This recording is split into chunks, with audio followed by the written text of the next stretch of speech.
So I thought what I would do today is I want to tell you about the story of CRISPR from my perspective, and I'd really like to start by giving you a little bit of my personal sense of how I got into science, how I started doing what I'm doing, and I'll really talk a bit about the serendipity of science, because I think that for me that's one of the things that I love about being a researcher is that we don't exactly know where our work is going. We know we're interested in things, and we try to identify problems that we think are important. But as you'll see today, I think one of the wonderful things about doing research is that you can't really predict where it's going, and sometimes it leads in truly wonderful and exciting directions.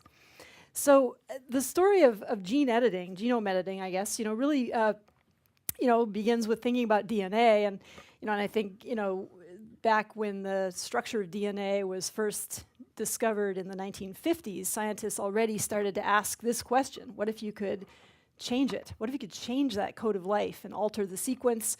Much like you think about altering the text of a document, what if you could erase the words and change them around and cut and paste things and change even a single letter in the context of the genome of a cell and be able to control not only phenotypes, but also fix correct mutations that cause genetic disease and things like that. And it seemed for a long time really fantastical that might be possible. It was really in the realm of science fiction. But when I was in grad school, already people were starting to think about this. And in fact, I remember learning about the work of chemists, for example, Peter Dervin at Caltech, who was working on making pieces of DNA that could interact by base pairing with parts of the genome of a cell, and you could actually couple small molecules to those pieces of DNA, and they would lead to breaks in the DNA sequence inside of a cell. And when I was a student in Jack Szostak's lab, actually, we learned about the work that was going on to map things like the Huntington disease locus using that kind of a strategy. And then later, there were technologies that came along that seemed also very exciting, where it was possible to engineer proteins that would recognize the DNA double helix at a particular sequence and lead to double-stranded breaks. And that could trigger changes in cells that made people very excited about the potential for genome editing. And yet, all of these earlier technologies were difficult enough to adapt and to use in a wide range of experiments and different types of cells that they really didn't become widely adopted. But nonetheless, there was kind of this interest in being able to do that. And then just to go back a little bit farther in my own experience, so people ask me, how did you want to know what you wanted to do, in life? How did you know you wanted to be a scientist? And actually, for me, in many ways, it goes back to Jim Watson's famous book, The Double Helix. I read this book. My father was a professor of American literature, of all things, in Hawaii, where I was growing up. And he threw this old sort of dog-eared copy of Jim Watson's book on my bed one day when I was probably about 12 years old. And when I read this, for the first time, science came alive for me. It wasn't just facts you had to memorize in a textbook, but it was a real story of people who were struggling and trying to figure things out, and personalities and conflicts, but then the real joy of discovery. And it made me start to, I think, probably for the first time, really think, could I ever do that with my life? Could I be a scientist? And it was a really exciting idea that occurred to me, and I wanted to pursue it. And so when I went off to college and I went to graduate school, and I was a chemist, really. I was trained in college as a chemist, but I always knew I wanted to apply that chemistry to understanding living systems. And so one of the first biology classes I took, we were taught the central dogma, which is very simplified here, but it's the fundamental idea in biology that the information of life, the code of life, is in the form of DNA. On the left-hand side, this beautiful double helical structure. And then on the far right, eventually that code in the DNA is conveyed to cells in the form of proteins that are able to, so proteins that are encoded by the DNA, they're made by the machinery of the cell, and it's those proteins that can go off and do everything from DNA replication and cell division to making a cell into a liver cell or a brain cell, and making, of course, multicellular organisms like plants or us and everything else. And then there was this kind of really boring molecule in the middle. Oh, I'm supposed to use the real pointer here. Let's use this. So DNA seemed really cool, really exciting, and proteins, of course, fascinating. Everyone is different, and the structures were interesting. And then, when I learned biology, this molecule in the middle, the RNA, seemed like a really boring intermediary, and we were taught that it, didn't really do much, except it just kind of, was a throwaway copy of the genetic code that was made in cells, and it was used to make the proteins. And so then it was really eye-opening to me. When I got to graduate school, I met Jack Szostak, and I learned that, in fact, there are quite a large number of RNA molecules in cells that are not meant to encode proteins, but they actually do interesting things in their own right. They fold up into 3D structures in some cases, and they do, as we now know, all sorts of other things. And so I got intrigued by this, and when I was in graduate school was working on a project that actually the Simons Foundation is involved in sponsoring, which was understanding the origins of life, trying to figure out what's the connection between RNA molecules and what eventually evolved in sort of the DNA encoded biological world. And in a very curious way, that sort of interest in RNA was what led me to CRISPR, because I took my first job at Yale. I eventually moved my lab to the University of California, Berkeley, where I met a colleague, Jill Banfield, who is shown here, who works in a completely different field of science from me. She studies bacteria and the kinds of microbes that grow in different places in the environment. And she doesn't do any experimental work in a laboratory. Her laboratory is nature. So she goes out into nature and she collects samples of soil and water and other samples where she can isolate bacteria, and then she sequences their DNA to figure out what's growing there, and importantly also what kinds of viruses are those bugs interacting with. And that research had led her to a very interesting observation that she called me about in the mid-2000s, right after these 3 bioinformatic papers had been published, in which scientists had noticed that there were repetitive DNA sequences found in the chromosomes of many bacteria and other kinds of microbes called archaea that have a repeat element shown by the black diamonds that flank unique bits of DNA. And each of these units in these arrays that had come to be called CRISPRs were about 30 or 40 base pairs long, so quite short.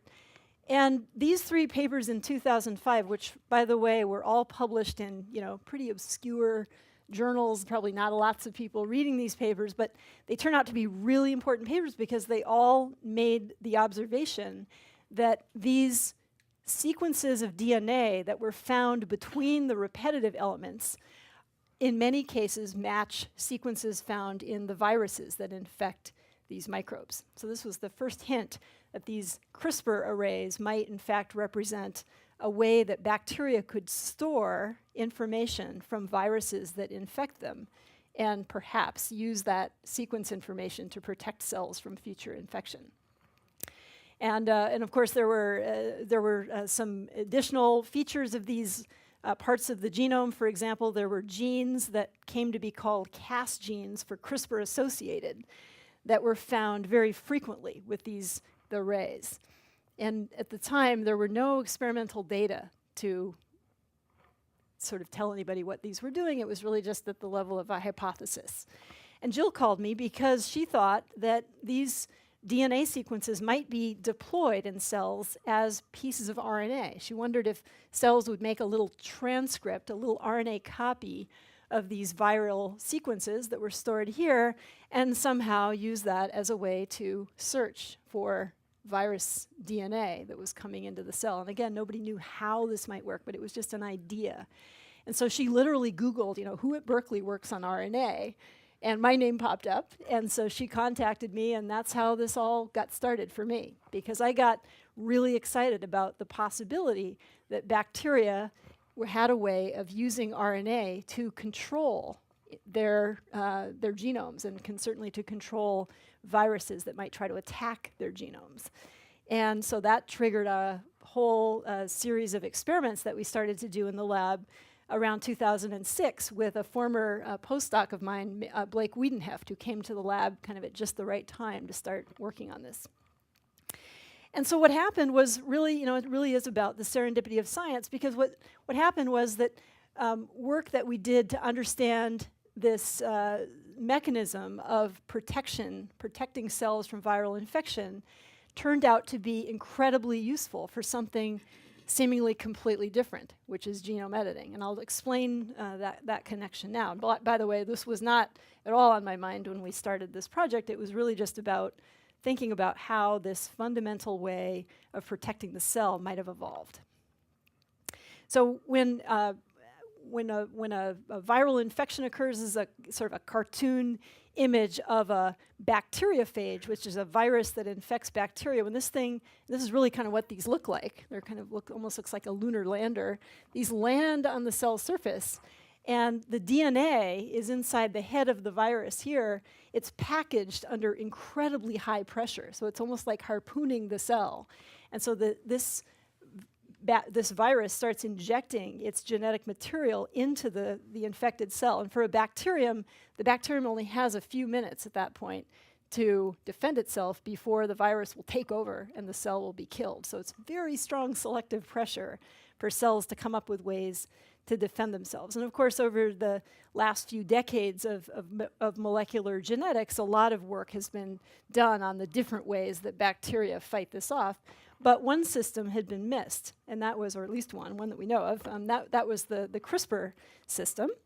And that was because the CRISPR pathway is mostly turned off in the bacteria that people study in the laboratory and culture in the lab. So these were actually found by people like Jill Banfield, who were doing research on bugs that have never been cultured in the lab. And in fact, in many cases, we don't even know what they are, except based on their DNA. So it's an interesting little tidbit there.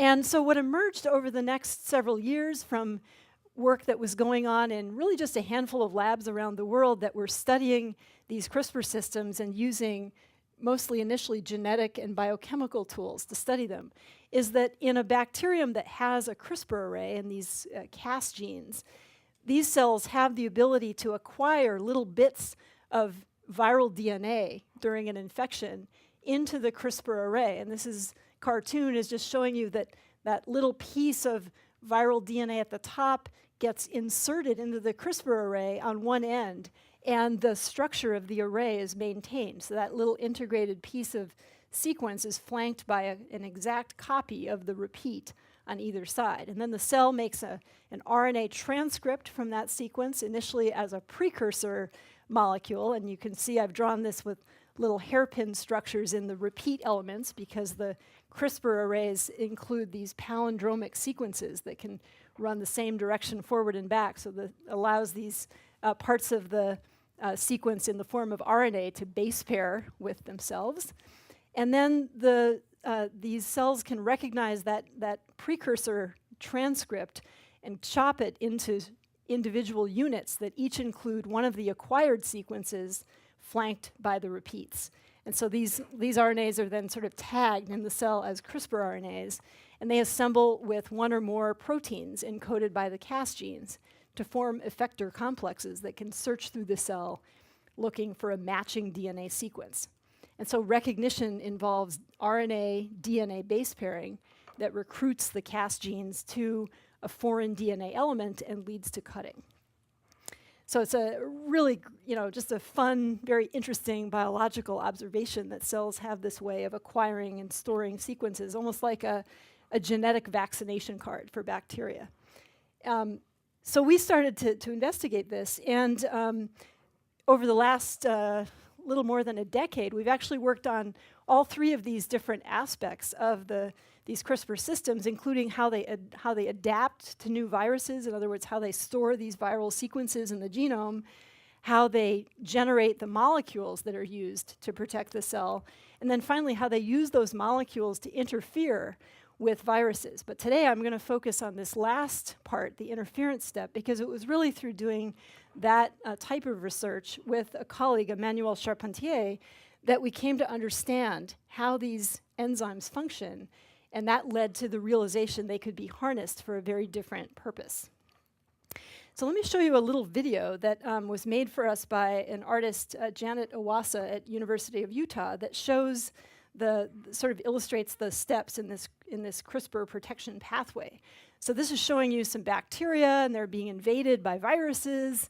And so if these cells have a CRISPR array in the genome, then when this virus injects its DNA, a little piece of the DNA gets inserted into the genome at the region of this CRISPR array. And you're seeing that little integration event right there. Note that it's between, each integrated piece is between these repeated sequences.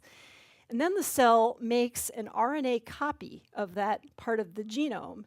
And the RNA is chopped into individual units that each include one of the acquired sequences. And then by combining with a second type of RNA called tracer, this now dual RNA molecule can be recognized by a protein called Cas9. And it's really that RNA-guided protein that searches through the cell looking for sequences in DNA that match the sequence acquired from the virus. And so when that match occurs, this protein Cas9 functions like a pair of scissors. It's able to cut the DNA double helix by first unwinding the DNA, forming an RNA-DNA hybrid in the genome, and then leading to a double-stranded break in the DNA. So in bacteria, that's a very effective way of leading to destruction of those viral DNA molecules. But in animal and plant cells, as many labs had shown over the years, when a double-stranded break happens in the genome, cells can recognize that break and repair it. And during the repair process, trigger a very targeted change to the genome to include things like making a small alteration to the DNA sequence, even changing a single base pair, to integrating a whole larger segment of DNA that leads to incorporation of new genetic material at the site of the break. And just to show you in a little bit more detail how this works, so this is a cartoon that illustrates the work that Emmanuel's lab and I published in the summer of 2012, where we described the activity of this Cas9 protein, which in this cartoon is the blue molecule. It's holding on to a double-stranded piece of DNA at a place in the DNA sequence that matches a 20 nucleotide part of the CRISPR RNA, this gold box right here in the center. And then here's the red tracer RNA that's important for holding on to Cas9. It forms an actual RNA structure that is recognized by the protein. And this is actually really important because in cells it means that Cas9 doesn't bind to any random RNA. There's lots of different kinds of RNA in the cell, but it really is looking only for these particular RNAs here. And that turns out to be very important in using this as a technology, because it means that scientists can design the RNA guides for Cas9 knowing that this is the handle that this protein will hold on to. And so Martin Jinek, who was the postdoc in my lab, who was doing this original research at the time, had been doing a lot of experiments to try to figure out, as a sort of a good biochemist does, trying to figure out what are the fundamental components of this, what's necessary for this kind of programmed DNA cutting. And his research had led to an understanding of the minimal sequences in the RNA that were necessary for Cas9 to bind and cut DNA. And that led to kind of the fateful moment when he came into my office one day and he said, we understand what's necessary, and we were sort of looking at this and realized that we could actually link together the guiding part of the RNA, this molecule on the top, with the tracer RNA on the bottom that was important as the handle.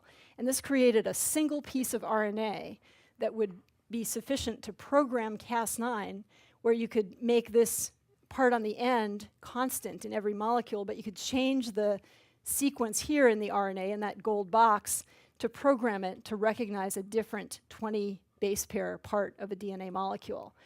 And so this was, I think, for us, really that kind of proverbial moment when this went from being a cool, kind of fun, curiosity-driven project to realizing that this could be a very powerful tool, because here with a single protein, you could reprogram it to cut a DNA sequence, make a double-stranded break that, as you saw in that little video, would trigger a targeted change to the genomes of any kind of cell.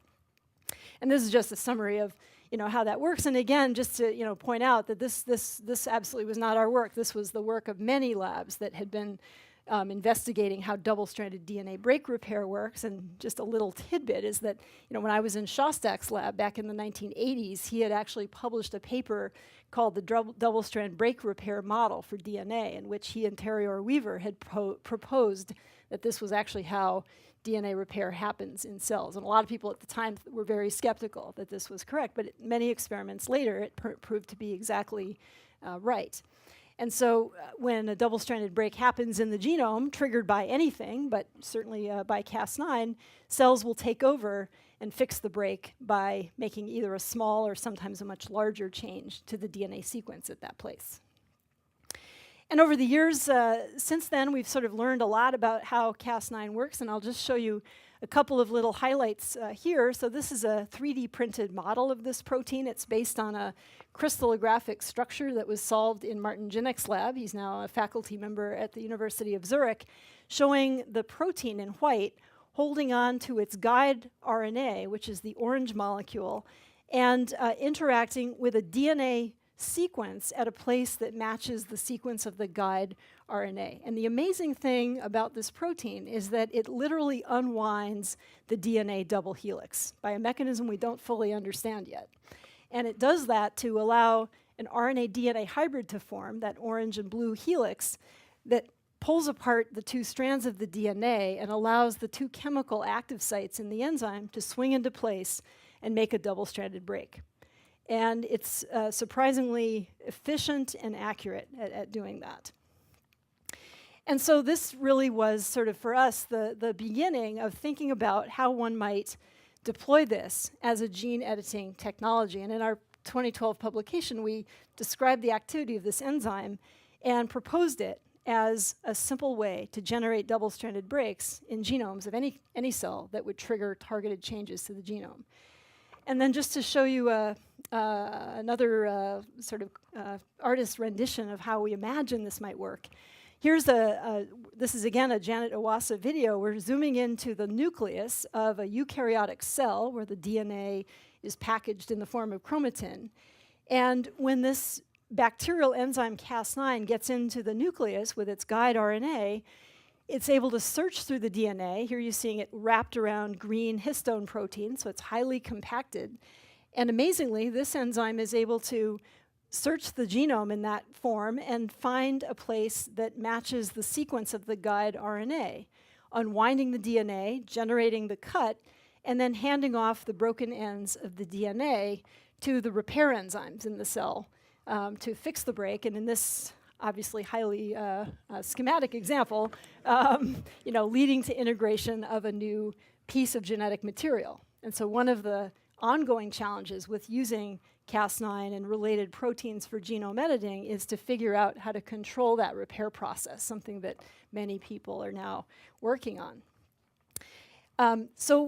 My lab, we've always been, we're biochemists and we do structural biology. We're always asking questions about how. A lot of the questions we ask in the lab are how. How does this work? How does this enzyme do this? How does DNA get targeted and that sort of thing? And so one of the questions we've been really fascinated with is how Cas9 is able to unwind DNA, because this is this is sort of a hard problem. You've got to melt apart at least 20 base pairs of DNA in the context of compacted DNA and chromatin, if this is happening in a eukaryotic cell. It's got to happen fast. It's got to not get hung up on close but not quite perfect matches of DNA sequence. And for those of you that think about the energetics of enzymes like this is an enzyme that has no external energy source. So it doesn't hydrolyze ATP or GTP like a lot of helicases do, but it somehow does this DNA melting without that. And so we've been, over the years, trying to understand this, and we still don't fully understand how it works. But one of the clues that has come from structural biology by several labs, including our own, is the observation that this protein, Cas9, undergoes a large structural rearrangement when it assembles with nucleic acid. And I'll just show you here a little movie that morphs between available structures of Cas9, a movie made by a student, Ben LaFrance. And that was subsequently, a lot of this was sort of validated by a former student of mine, Sam Sternberg, who's now a professor at Columbia here in New York. He just started his brand new lab. And so this movie starts with Cas9 protein alone morphing to the structural state that it assumes once the guide RNA, this orange molecule, binds. And so you notice that large rearrangement of the gray part of this protein. It opens up a channel in the center where the guide strand of the RNA is sitting. And so this complex then goes searching the cell, looking for a matching DNA sequence. And when that match occurs, there's an additional structural change to accommodate the RNA-DNA hybrid in the protein. And then this final rotation here of a part of the enzyme called the HNH domain is really what swings the chemical cleaver into position to cut that target strand of the DNA. And we now know that, so this was sort of, at the time that we made this little movie, it was purely a hypothesis based on static crystallographic structures of Cas9 in these different states. But subsequently, Sam Sternberg in my lab, and more recently Janice Chen and several others, have been able to make changes to the protein to put fluorescent dyes on the surface that allow us to monitor these conformational changes. And so we've gotten some really nice experimental evidence that, in fact, these conformational states of the enzyme are likely to be correct. So I thought I would just very briefly tell you, for those of you that the scientists here that are thinking about mechanism and how it relates to the way that we use these enzymes, I thought I would tell you a little story that's very recent from the lab based on work that we're doing to understand this whole family, kind of super family of enzymes. And one of the things to appreciate about these CRISPR systems is that they're very diverse in nature. And that's been a lot of fun for scientists, because it's possible to, test different proteins and figure out how they compare to each other. People that are interested in this as a technology are already deploying different forms of these enzymes for genome editing, and as I'll show you in the next little vignette, for other things as well. So one of another family of proteins that's now known as Cas12a used to be called CPF1. For those of you that remember the artist Prince, he went for a while by Prince, and then he became the artist formerly known as Prince, which is why I sort of think about him when I think about this enzyme. And the thing about Cas12a is that, like Cas9, it's an RNA-guided protein found in some types of bacteria that have a different but related type of CRISPR system that protects cells, much as I showed you for Cas9. But there's some interesting differences in the way this protein is put together, and I'll just point two of them out here. So this is a cartoon of Cas12a. It naturally has a single RNA molecule that guides it to matching DNA sequences. And the other thing about it is that it seems to have just one active site called RubC. It doesn't have two like are found in Cas9 enzymes, but one.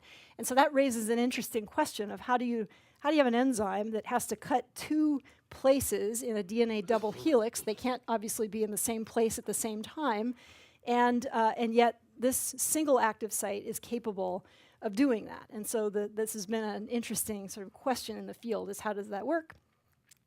And so a student in my lab, Janice Chen, basically set out to answer this question: how does substrate recognition trigger DNA cutting by Cas12a? It seemed like a question that we sort of thought this would be very analogous to the work that we were doing on Cas9, wondering if this protein might likewise undergo structural changes that would trigger DNA cleavage.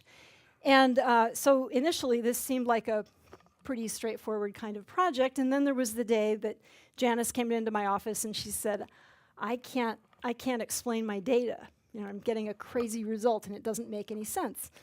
And this is the result. So this is an experiment that she did with two other lab members, Enbo Ma and Lucas Harrington, in which they were testing different kinds of substrates for Cas12a.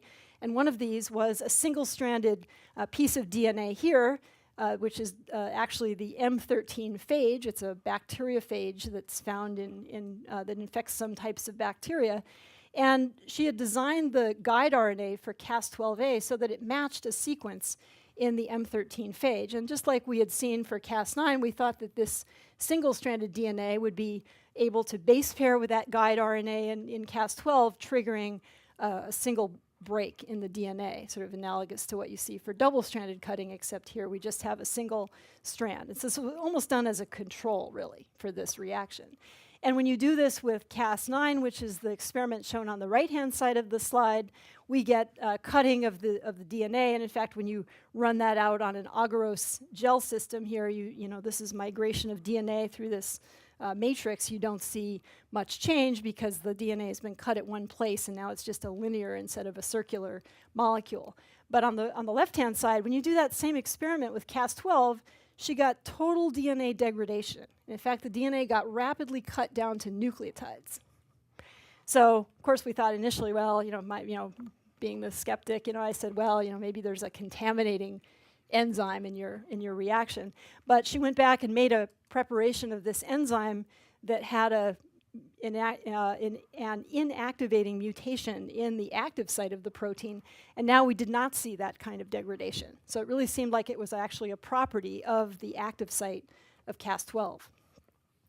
And so a bunch more experiments later, she did a number of controls, and we found out that in fact this enzyme has an activity that is distinct from what we see in Cas9, which is the ability to cut single-stranded DNA molecules after it contacts a target strand. And just to illustrate this, here's how this works. So in this slide on the left-hand side is a cartoon of Cas12 with its guide RNA. And in this experiment, Janice added a molecule of single-stranded DNA that we call the activator, which base pairs with the guide RNA. That switches it on. So now it's turned on. And so after adding that activator, we can add an unrelated single-stranded DNA, in this case the M13 phage that now doesn't match the sequence in the guide RNA, and we still get total degradation of that phage. And again, if we do the same experiment with Cas9, we don't see that activity. So it's really unique to Cas12. And just to show you a little bit in a little more detail how this works, this was an experiment in which this is an experiment that Janice Chen did, in which she added a double-stranded DNA molecule, the typical type of substrate for Cas12a, bearing a sequence matching the guide RNA.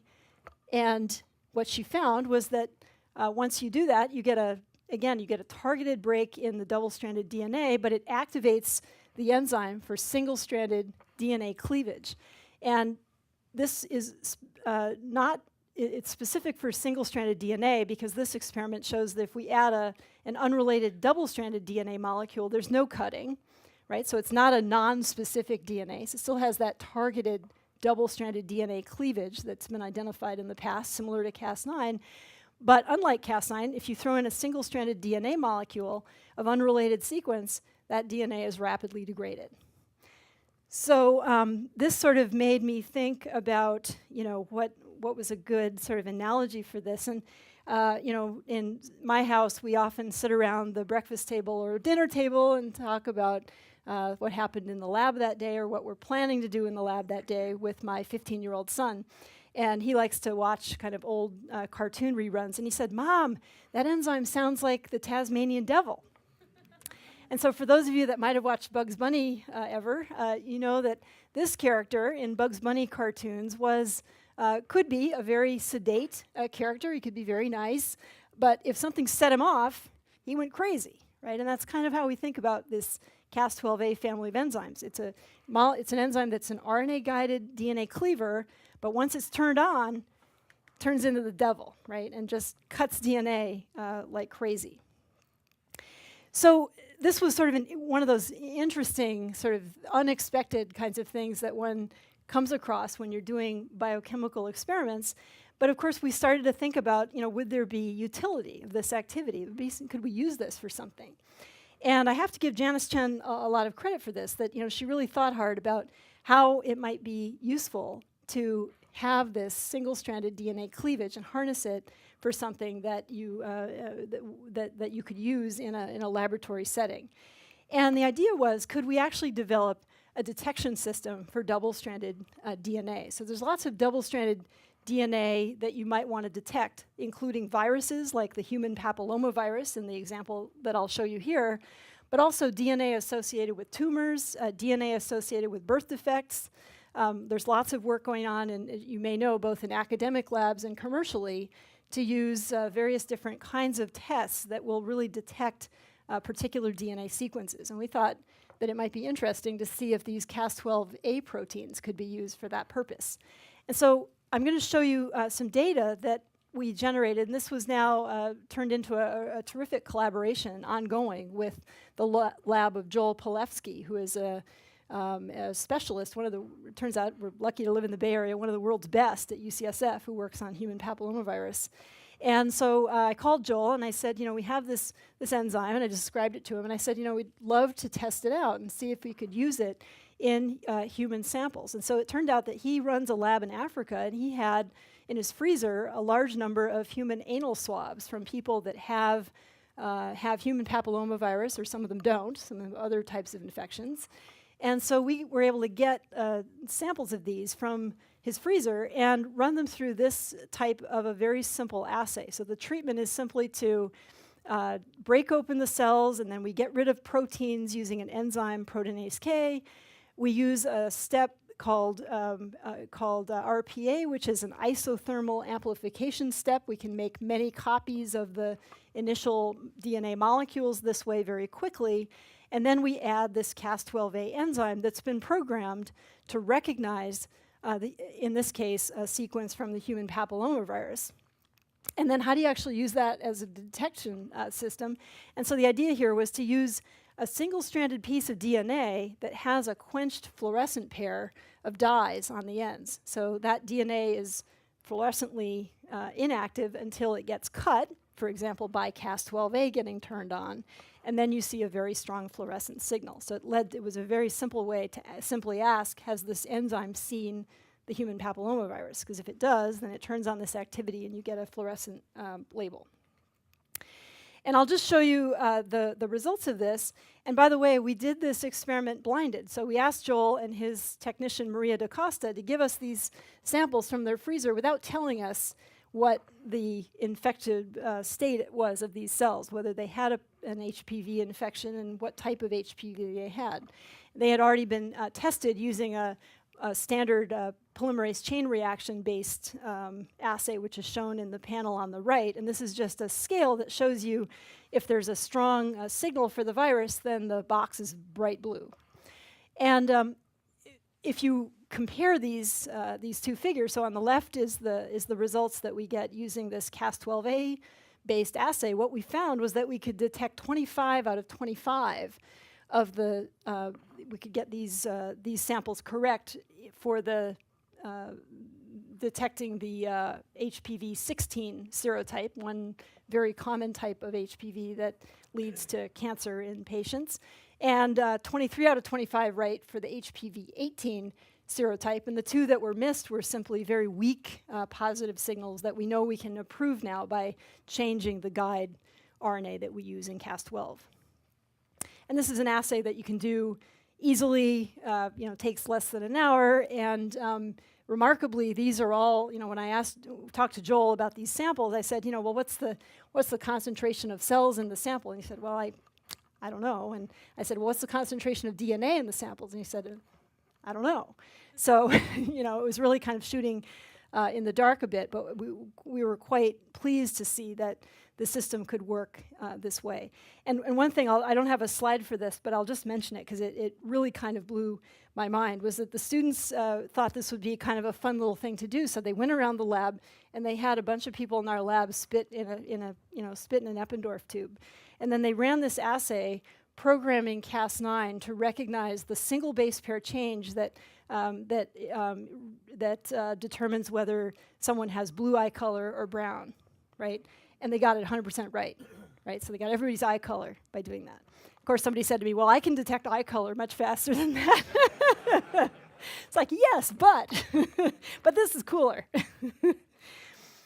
So, this is kind of just summarizing this. And, why did I tell you this story? And I think it's important because for a couple of reasons. One is that Cas12a and its family members are being used in many labs for genome editing. And I think it's really important that we understand the properties of these enzymes. So now that we know that it has this robust single-stranded DNA cutting activity, we can actually figure out are there undesirable changes that are happening in genomes due to that activity. And there's another, now several collaborators are working on harnessing this to purposely detect single-stranded DNA that is transiently available in cells due to DNA replication, transcription, and things like that. So it could be a very interesting tool also in vivo, but for something that very different from its original purpose. And this is just summarizing how we know this enzyme operates. So it's an RNA-guided enzyme, very much like Cas9, which has on the top panels the ability to recognize double-stranded DNA and make a targeted break, so it can trigger genome editing, or in a bacterium trigger DNA destruction. But here on the bottom, we now know that it also has this single-stranded DNA cutting activity that gets turned on when it binds to a target sequence. And that can be used for certainly for detection, and maybe also in sort of an in vitro setting, but maybe also for detection in vivo. That's something that we'll find out. And so we're imagining different ways that this could be utilized, not only for detecting infections, but also for detecting, as I mentioned, things like sequences of DNA that are associated with cancer, that may be circulating DNA molecules, rather than having to do high-throughput sequencing to detect those, that you might actually be able to run a very simple and very fast assay that doesn't require any fancy equipment to figure it out. And I'll just mention briefly that this is actually very reminiscent of the behavior of another class of CRISPR proteins that, again, have undergone a name change. They were originally called C2C2, and they're now called Cas13. These are enzymes that are RNA-guided, RNA-binding proteins, something that was first pointed out by Feng Zhang and Eugene Koonin, and we found could actually be deployed in the way shown here, where you could actually show that these enzymes, once they interact with an RNA sequence, they turn on an RNA cleavage activity that will cut single-stranded RNAs, and if those RNAs have fluorescent molecules on them, very much like I showed you for the Cas12 experiments, this triggers release of these fluorophores, and you can detect this in a high-throughput assay. Again, for detecting RNA instead of DNA. So fascinating that there are these entirely distinct enzymes in bacteria that have this sort of parallel activity, but one is focused on RNA and the other is focused on DNA. So in the last few minutes, I just want to sort of take a step back from the details here and just think a little bit with you about this sort of question about what does a simple technology for genome editing mean for the future. And it's something that I've been thinking about now for several years. And it was sort of an evolution in my thinking, where initially I was just very excited about the potential for this and the opportunities for this. And as a researcher, I thought initially about all the research one could do with a tool like this.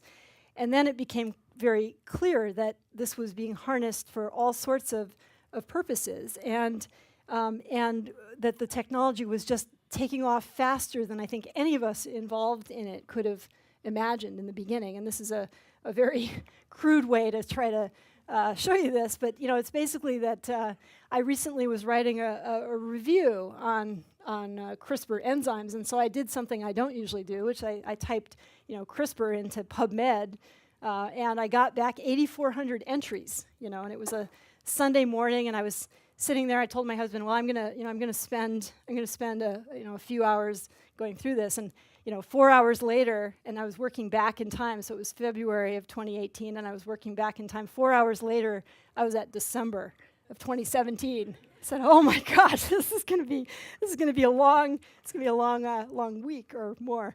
So the point really here is just that I think it's been amazing to see the adoption of this for all sorts of applications and for fundamental research. And this is a slide that one of my colleagues at the Innovative Genomics Institute that I'm involved with in the Bay Area Berkeley UCSF partnership.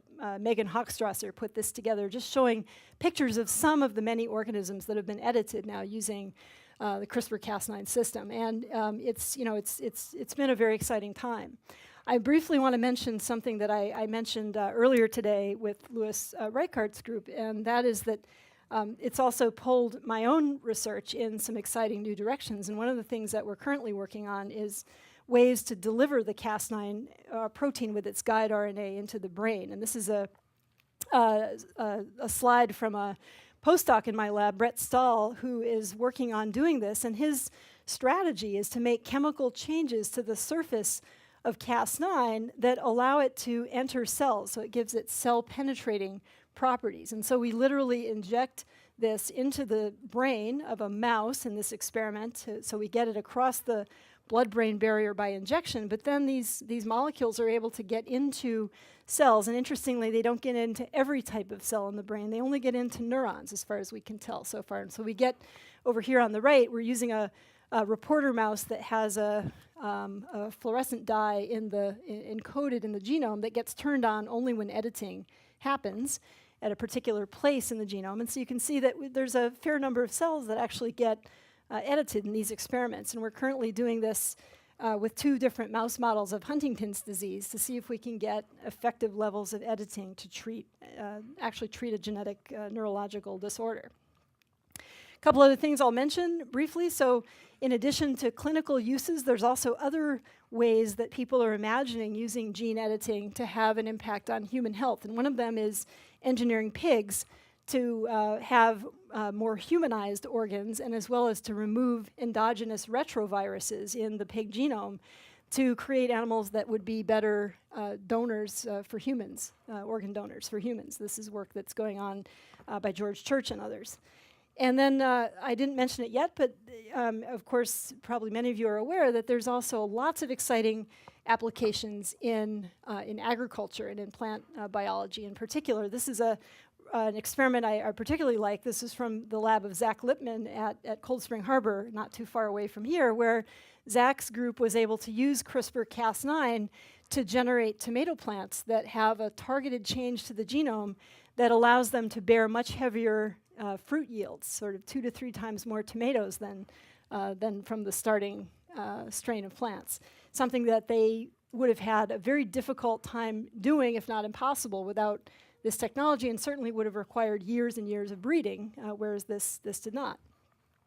And I think this is, partly I show this because I love tomatoes, but I partly show it because I think it's really a harbinger of what's coming, which is that we're entering an age where it's going to be possible to do this kind of targeted change in many organisms that affect our lives, that we use, that we consume, and that we work with, whether in the lab or elsewhere. And really open up possibilities for products, but also for questions that we might want to ask in a research setting that have really been impossible to do or to ask in the past.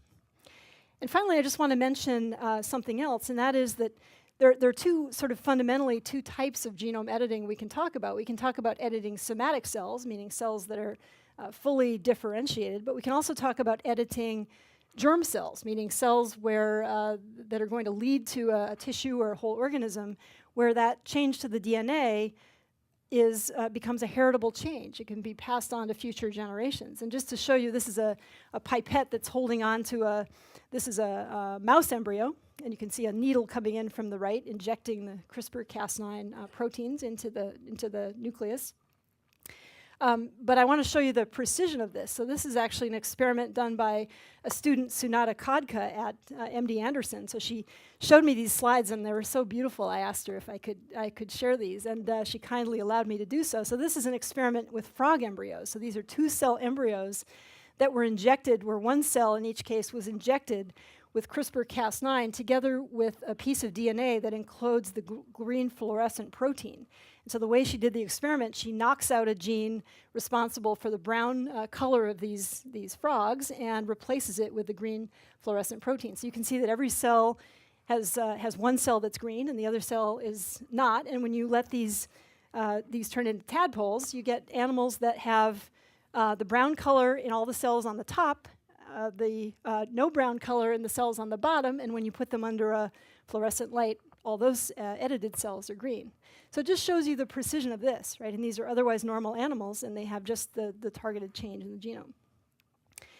And so, of course, that kind of germline editing can be done in lots of different kinds of organisms. And for me, I think the thing that really sort of made me realize that I needed to get out of the lab and start talking about the ethics of what was happening was an experiment that was published in February of 2014 in which a lab showed that you could do this in monkeys and that you could get targeted changes to the monkey genome in monkey embryos, creating heritable changes. And I immediately, many of us had been sort of thinking about it before this was done, but this really, for me, was the moment when I said, okay, I need to talk about this, and we need to be grappling with this challenge of what about human germline editing.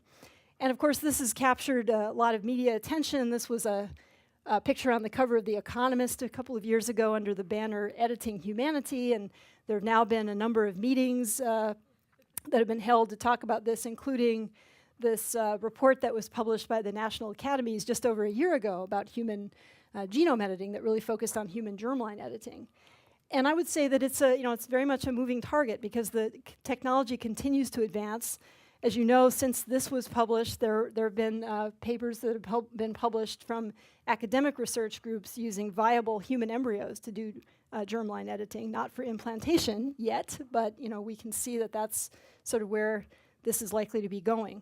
And so I just want to close by mentioning that I had the good fortune to work with Sam Sternberg on writing a book about our experience in the lab, being involved in this technology and sort of thinking about its implications for the future.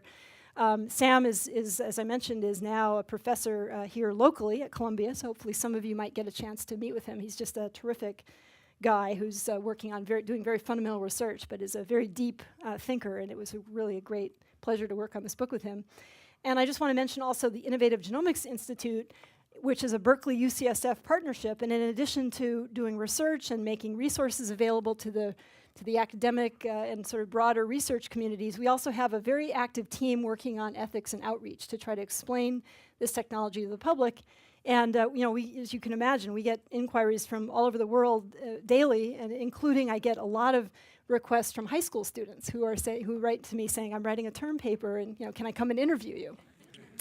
And so, which is really, it's an honor. And so we have a team now that can work with students like that and help them get the information that they need. And I love the fact that this is something that's really captivated a lot of non-scientists' attention too, and it really kind of brings together so many different areas, not only science and ethics and sort of legal and philosophical really questions that we have that we are sort of grappling with.